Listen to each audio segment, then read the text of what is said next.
எல்லாருக்கும் வணக்கம். கதைப்போமா with RJ.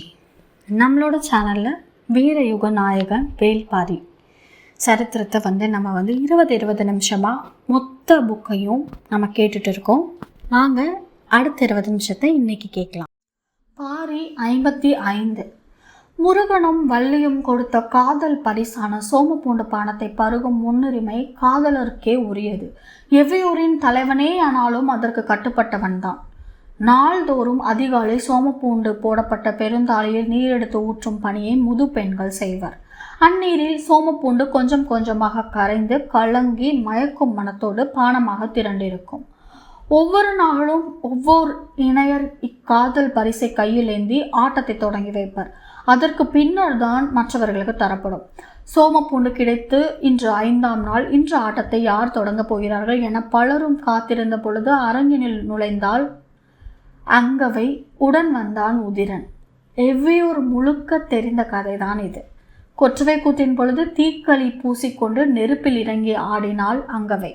தழலுக்குள் சுழலும் அந்த காதல் இணையர்கள் யாரென அப்பொழுது ஊராருக்கு தெரியவில்லை. ஆனால் பாரி பார்த்த கணமே அறிந்தான். சுடரும் நெருப்பில் சுற்றி சுழல்பவள் தன் மகள் என. ஆனால் அங்கவையோடு இணைந்தாடும் ஆடவன் யார் என்பதுதான் பாரிக்கு தெரியாமல் இருந்தது. அதுவும் அடுத்த சில நாட்களிலேயே தெரிந்துவிட்டது. பேரழி வேட்டையின் பொழுதே உதிரன் பாரியிடம் சிக்கிவிட்டான்.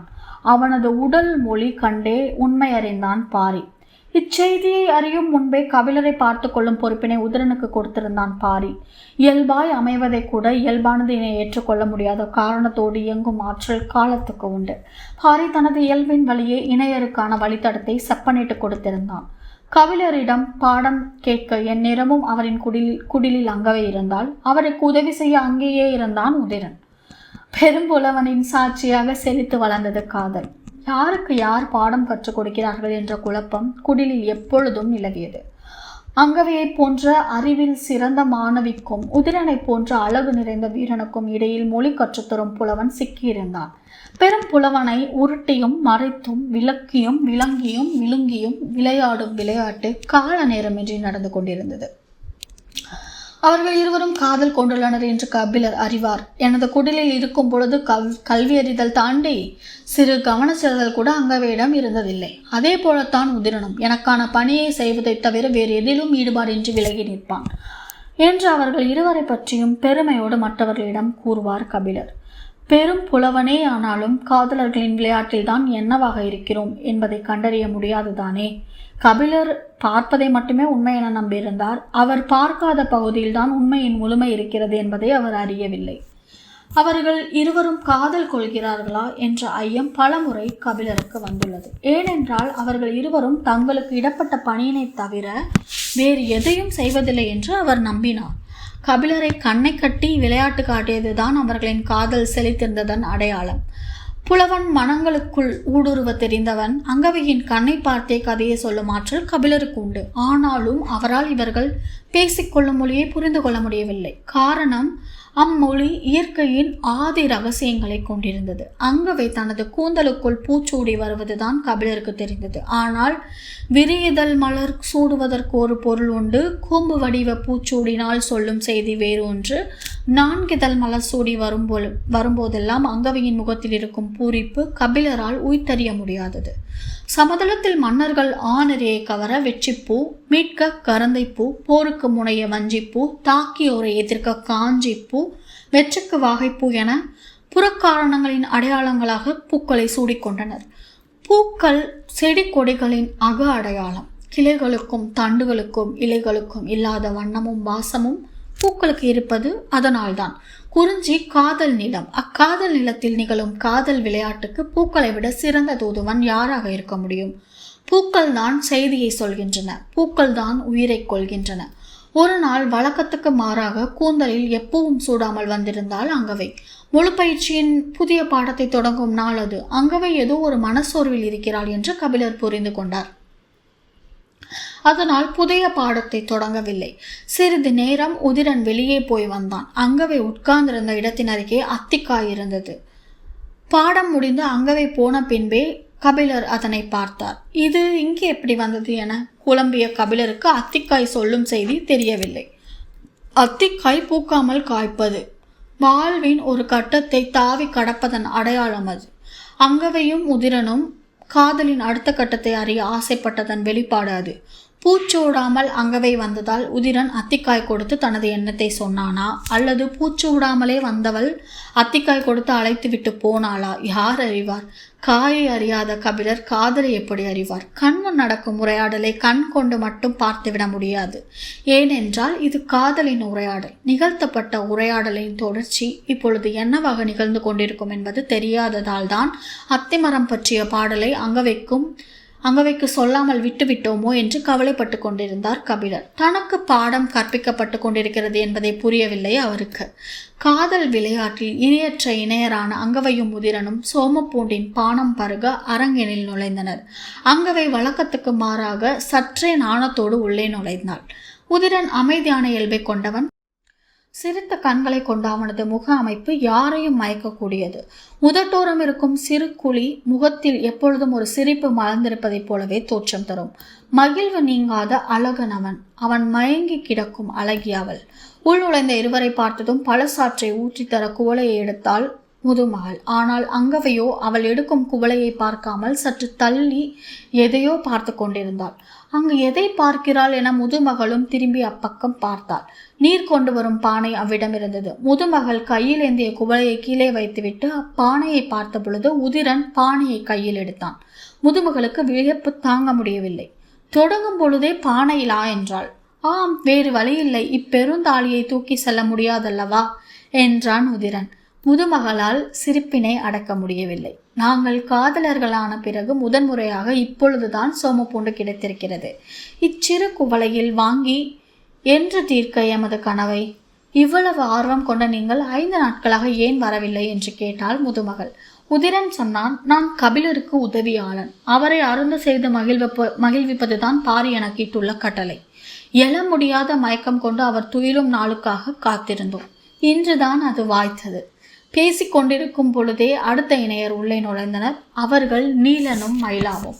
சோமப்பூண்டு கிடைத்த செய்தி பரம்பு நாடு முழுவதும் பரவிவிட்டது. எல்லா ஊர்களில் இருக்கும் காதலர்களும் எவ்வியூர் புறப்பட்டு வந்து கொண்டிருந்தனர். செய்தி வேட்டுவன் பாறைக்கு போய் சேர்த்த கணத்தில் இவர்கள் புறப்பட்டு வந்து சேர்ந்துள்ளனர். அதனால்தான் 5ஆம் நாள் காலையிலேயே வர முடிந்தது. நீலனும் மயிலாவும் காதல் கொள்ள தொடங்கிய பிறகு முதன்முறையாக இப்பொழுதுதான் சோமப்பூண்டு கிடைத்துள்ளது.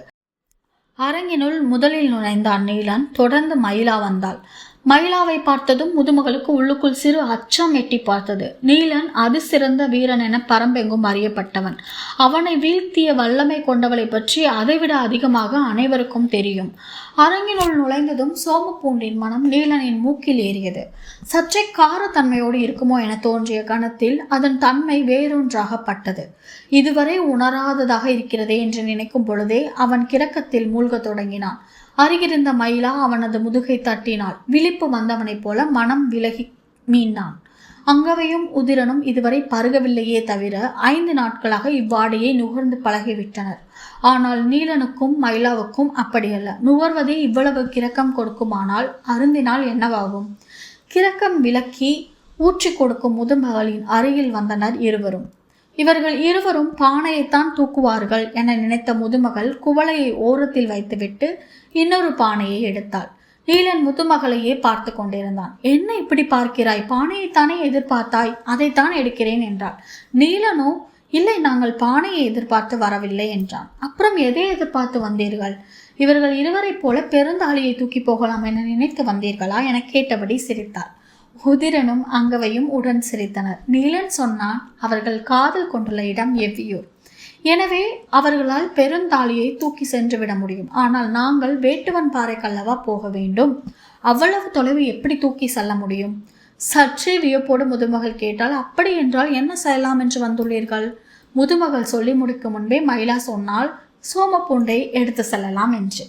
அதிர்ந்த முதுமகள் சட்டென அருகிருந்த கம்பை தூக்கினாள். பாய்ந்து வந்த அந்த கம்பை பிடித்த மயிலா சொன்னால், இது காதல் பரிசு. முருகன் எவ்விக்கு கொடுத்தது. பருகும் நீரை அல்ல, உருகும் பூண்டினை. கொடுத்ததும் பெற்றதும் காதலர்கள் செய்து கொண்ட செயல். இடையில் முதுமகள்கள் ஏன் நுழைந்தீர்கள் என சொல்லி கொண்டிருக்கும் பொழுதே நீலனை பார்த்து, விரைவாக அதனை எடு என்றாள். பூண்டினை எடுக்க தாளை நோக்கி பாய்ந்தான் நீலன். எங்கிருந்து அப்படி ஒரு குரல் வந்ததென தெரியாது. அரங்கமே அதிரும்படி பெரும் குரல் கொடுத்தாள் முதுமகள். குரல் கேட்டதும் வெளியில் இருந்த வீரர்களும் மற்ற முதுமகள்களும் உள்ளே நுழைந்தனர். என்ன நடந்து கொண்டிருக்கிறது என யாருக்கும் புரியவில்லை. யாரையும் கட்டுக்கடங்காமல் செய்யும் ஆற்றல் இப்பூண்டு பானத்துக்கு உண்டு. அதன் மனம் உருவாக்கிய கிறக்கமே இவ்வளவு வெறிக்கொள்ள செய்கிறது. நிலைமையை எப்படி சமாளிக்க என சிந்தித்த முதுமகள் சிக்கலை பெரிதாக்க வேண்டாம் என முடிவு செய்து சட்டென குவளையை நீட்டியபடி, முதலில் இதனை குடி, என்ன செய்யலாம் என்று பின்னர் முடிவு செய்வோம் என்று நீலனை நோக்கி நீட்டினாள். அவனது மூக்கிற்கு மிக அருகில் ஏந்திய குவளைக்குள்ளிலிருந்து மேலிருந்த மயக்கம் மூக்கினுள் ஏறி உச்சந்தலையை முட்டியது. தனக்கும் நீலனுக்கும் நடந்து கொண்டிருந்த போராட்டத்தை கன நேரத்தில் நீலனுக்கும் சோமபூண்டுக்குமான போராட்டமாக மாற்றினாள் முதுமகள். சற்று தள்ளி இருந்த மயிலா முதுமகளின் தந்திரத்தை உணர்ந்தபடி அதனை வாங்கி குடிக்காதே என்று கத்தினாள். அவளது சொல் அவன் காதில் விழும் பொழுது பருகிய முதல் மிடறு தொண்டையை கடந்து கீழிறங்கிக் கொண்டிருந்தது. இனி அவனை கையாள்வது எளிது. அவனின்றி மயிலாவால் மட்டும் இந்த உரிமை போரை நடத்த முடியாது என முதுமகள் அறிவாள். முதுமகளுக்கு வேர்த்து அடங்கியது. கன நேரத்தில் சூழலை மாற தெரிந்ததே என தவித்து போனாள். சினம் உச்சத்தில் ஏறியபடி ஒரு பார்வை பார்த்தாள் மயிலா. அவளது பார்வையை பொருட்படுத்தாதது போல அப்பக்கம் திரும்பிக் கொண்டாள் முதுமகள். சற்று நேரம் கழித்துதான் மீண்டும் திரும்பினாள். பானையை ஏந்தியபடி அரங்கை விட்டு வெளியேறி கொண்டிருந்தனர் நீலனும் மயிலாவும். அவர்களுக்கு முன்பே அங்கவையும் உதிரனும் வெளியேறியிருந்தனர். வெடத்த பூவின் இலை எள்ளு செடியின் இலையை விட மிக சிறியதாகவும் ஊசியாகவும் இருக்கும். அதன் அதிசயிக்கத்தக்க சிறப்பு பூவெனில் உள்ளது. அது அரும்பும் பொழுது ஒரு நிறத்தில் இருக்கும். அரும்பு விளைந்து மொட்டாகும் பொழுது ஒரு நிறம் கொள்ளும். மொட்டு பருத்து முகையாகும் பொழுது புது நிறத்தில் ஒளிரும். இதழ் விரிந்து மலரும் பொழுது வேறொரு நிறம் காணும். 4 நிறங்களில் பூத்து உதிரும். இதன் வியப்புறும் தன்மை இத்தோடு நின்று விடுவதில்லை. 4 நிலைகளில் 4 நிறங்களை காணும் வெடத்தப்பூ 4 தன்மையிலும் 4 சுவைகளை உடையதாகவும் இருக்கும். அச்சுவை 4 விதமான நறுமணங்களை வீசும். சின்னஞ்சிறு செடி ஒன்று நிறம், மனம், சுவை என அனைத்தையும் விதவிதமாய் வெளிப்படுத்தி இயற்கையின் குதூகலத்தை நிகழ்த்தி காட்டும். தும்பிகளும் வண்டுகளும் வெடத்த பூவை கண்டு சற்றே குழப்பமடைகின்றன என்பார்கள். அக்குழப்பத்துக்கு காரணம் நிறமா, மனமா, சுவையா என தெரியாது. ஆனால் அது ஒரு வியப்பொரு தாவரம். அதனால்தான் வெடத்த பூவை காதலர்களின் பூவாக வேளிர் குலம் கருதியது. மனித வாழ்வில் இத்தனை வண்ணங்களும் வாசனைகளும் கொண்ட காலமாக காதல் கொள்ளும் காலமே இருக்கிறது. பரம்பின் காதலர்கள் வெடத்த பூவின் அருகில் அமர்ந்தே தங்களின் காதலை பரிமாறிக்கொள்கிறார்கள். வெடத்த பூவின் அருகில் அமர்ந்திருப்பவர்களை வெடலைகள் என்றும் அப்பருவத்தை வெடலை பருவம் என்றும் பரம்பின் மக்கள் அழைக்கின்றனர். மயக்கும் பழச்சாற்றை பானையோடு தூக்கி போன வெடலைகள் வெடத்த பூ தேடியே அலைந்தனர். உதிரனும் அங்கவையும் எவ்வியூரின் கிழக்கு பக்க சரிவில் வெடத்த பூவை கண்டு அவ்விடம் அமர்ந்தனர். நாம் அப்பக்கம் போக வேண்டாம் என்று சொல்லி வடப்புறம் சென்ற நீலனும் மயிலாவும் சிற்றோடைகளின் ஓரம் அச்செடியை கண்டறிந்து அமர்ந்தனர். வெடத்த பூக்கள் சொல்லும் காதல் கதைகள் தாம் எத்தனை எத்தனை. காதல் கணம்தோறும் அழகினை சுவைக்க கொடுத்து கொண்டே இருக்கும் என்பதன் அடையாளம்தான் வெடத்த பூக்கள். குறிஞ்சி நிலமே காதல் நிலம்தான். அதிலும் வெடத்த பூ குறிஞ்சியின் குறியீடு. நீர்க்குமிழி கதிரவனின் ஒளிப்பட்டு பல வண்ணங்களை குலைத்து காட்டுவதைப் போலத்தான் வெடத்த பூவும். அது இயற்கை தனது எண்ணம் போல் நிறத்தையும் மனத்தையும் சுவையையும் விளையாடி பார்க்கும் வண்ணக்குமிழி. வள்ளியும் முருகனும் வேங்கை மரத்தின் அடிவாரத்தில் அமர்ந்திருந்த பொழுது அருகிருந்த வெடத்த செடி அரும்பு விட்டிருந்தது. அரும்பின் நிறம் பச்சை. தேனை நுனிநாக்கில் தொடுவதை போன்றது அதன் சுவை. தொட்டகணம் உடல் முழுவதும் பரவும் இச்சுவையும் அப்படித்தான். மனம் பரவி மூச்சுக்குழலுக்குள் சுழல சுழல மயங்கி கண் செருகத் தொடங்கும். முதலில் அந்த மனம் வள்ளி கூந்தலின் சூடியில் உள்ள பூவிலிருந்துதான் வருகிறதோ என நினைத்தானாம் முருகன். தோளிலே சாய்ந்திருந்த வள்ளிக்கோ முருகனின் தனித்த மனம் இதுதானோ என்று தோன்றியதாம். வள்ளியின் கூந்தலுக்குள் அந்நறுமணம் தேட முருகன் முற்பட்ட பொழுது முருகனின் உடலுக்குள் அதனை தேடத் தொடங்கினாள் வள்ளி. காதல் இப்படித்தான் தேடலில் தொடங்கி தொலைவதில் முடியும். அவர்கள் இருவரும் கண்டடையாமலே தொலைந்து போயினர். இக்கதையை உதிரன் சொன்ன பொழுது அங்கவை ஆர்வத்துடன் கேட்டுக்கொண்டிருந்தாள். ஆனாலும் அது முழு கதையில்லை என அவளுக்கு தோன்றியது. பச்சை நிறத்துக்கு ஒரு குணம் உண்டு. குறிஞ்சியின் அடிநிறம் பச்சை. நீர் எல்லா நிறமாகவும் மாறும். ஆனாலும் நீரின் நிறம் சருகு வெண்மை. அதுபோலத்தான் குறிஞ்சியின் நிறமும் காதல் கொள்ள தொடங்கும் காலத்தில் இளமை செழித்து கிடக்கும் பச்சையம்தான் உடலெங்கும் மிதந்து கொண்டிருக்கும். அவ்வளவு நேரமும் அவள் சொன்னதை கவனித்துக் கொண்டிருந்த உதிரன் கேட்டான், காதலின் துளிர் பருவம் பச்சை நிறத்திலானதா? ஆம் என்றாள் அங்கவை. மயிலாவின் மடியினில் தலை வைத்து சிற்றோடையில் கால் நீட்டி படுத்திருந்த நீலன் சொன்னான், வள்ளியையும் முருகனையும் ஒரு சேர மயக்கியது வெடத்த பூ. அதனால்தான் கையில் இருந்த பூண்டினை எவ்விடம் கொடுத்து அனுப்பிவிட்டனர். அப்பூண்டினை விட பெருமயக்கத்தை வெடத்த உருவாக்கி இருக்கும். அதனை கேட்டுக்கொண்டே நீலனின் தலைமுடியை கோதிய மயிலா சொன்னால், நீரில் கரையும் பூண்டினை விட காற்றில் கரையும் பூவின் மயக்கம் எதிர்கொள்ள முடியாததாகத்தானே இருக்கும். பதில் கேட்டு இளன் சிரிப்பை உதிர்த்தான் நீலன். ஏன் சிரிக்கிறாய்? மடியில் தலை வைத்து மயங்கி கிடப்பவனிடம் மயக்கத்தை பற்றி பேசுகிறாயே என்றதான். மடியோடு கிடந்தவனை கையோடு அள்ளினாள். நீலன் புரியாமல் அவளை உற்று பார்த்தபடி இருந்தான். சிறிது நேரம் உற்று பார்த்தபடி இருந்த மயிலா சொன்னால், மயங்கிய ஒருவனின் கண்களில் இவ்வளவு துடிப்பு இருக்காது. அது மட்டுமல்ல, மயங்கியவனின் கைகளில் இந்த வேலையை செய்யாது. சட்டென கையை விலக்கிய பொழுது சிரிப்பு கொட்டியது.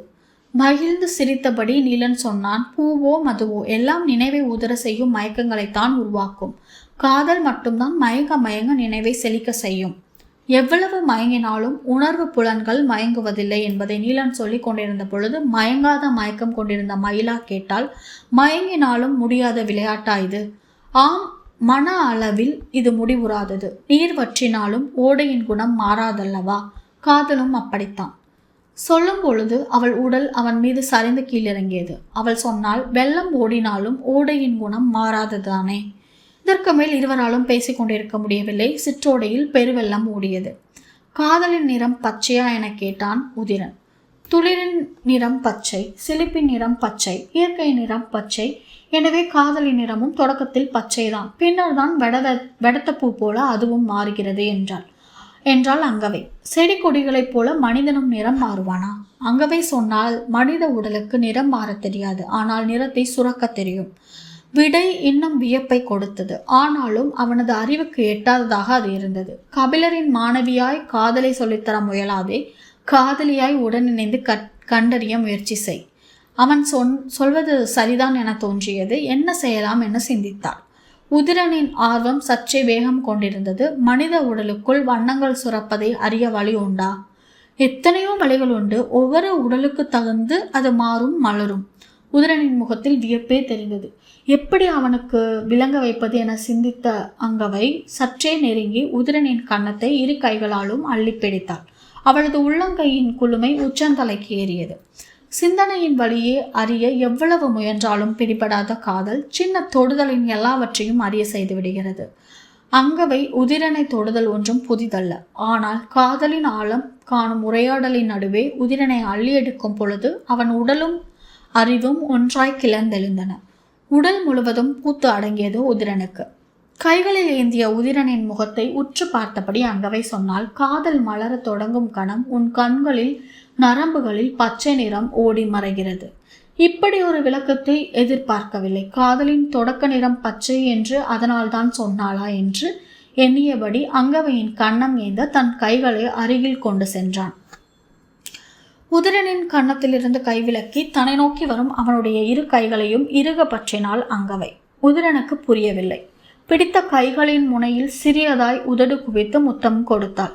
இருவருக்குமான நெருக்கத்துக்கு இடையில் காற்று புக முடியாமல் தவித்தது. அதனை விட அதிக தவிப்போடு அவள் சொன்னாள், காமம் நுழையும் கணம் உனது விரல்களின் அடிநகம் நீளம் கொண்டு கரிக்கிறது.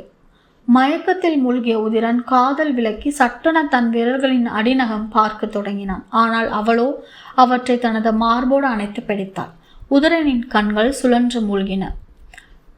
நாணம் கொள்ள செய்யும்படி அவனை உற்று பார்த்த அங்கவை சொன்னால், காமம் தலைக்கும் இக்கணம் உனது முகத்தில் மஞ்சள் பூத்து கலைகிறது. மீண்டும் அவன் தன் தரைக்கு இறங்கினான். அவளது சொல்லுக்கும் செயலுக்கும் நடுவில் உயிர் உழன்றது. காதலை இணைந்து பருகலாம், ஆனால் இணைந்து பயிலக்கூடாது என அவனுக்கு தோன்றிய பொழுது அங்கவை தொடர்ந்தாள். காமம் பொங்கி பூக்கும் கணம் சொல்லி நிறுத்தினாள். கிறங்கிய உதிரனுக்கு மூச்சு நிற்பது போல் இருந்தது. சற்றே உயிர் பெற்று மயங்கிய குரலில் கேட்டான், சொல் என்ன நிறம்? சற்றே விட்டு விலகி அவனது கன்னத்தில் ஓர் அடி அடித்து விட்டு சொன்னால், பார்க்காததை எப்படியடா சொல்ல முடியும்? இதோட பரம்பு மலையின் நாயகன், இயற்கையின் நண்பன் வேள்பாரியோட நம்ம பண்ணிகிட்ருக்கிற பயணத்தை, இன்னைக்கான பயணத்தை இதோடு நம்ம முடிச்சுக்கலாம். நாளைக்கு மேற்கொண்டு ஆரம்பிக்கலாம். இந்த பதிவு உங்களுக்கு பயனுள்ளதாக இருந்துச்சுன்னா கதைப்போமா வித் ஆர்ஜி சேனலை லைக் பண்ணுங்கள், ஷேர் பண்ணுங்கள், கமெண்ட் பண்ணுங்கள், கண்டிப்பாக சப்ஸ்கிரைப் பண்ணுங்கள். தேங்க்யூ.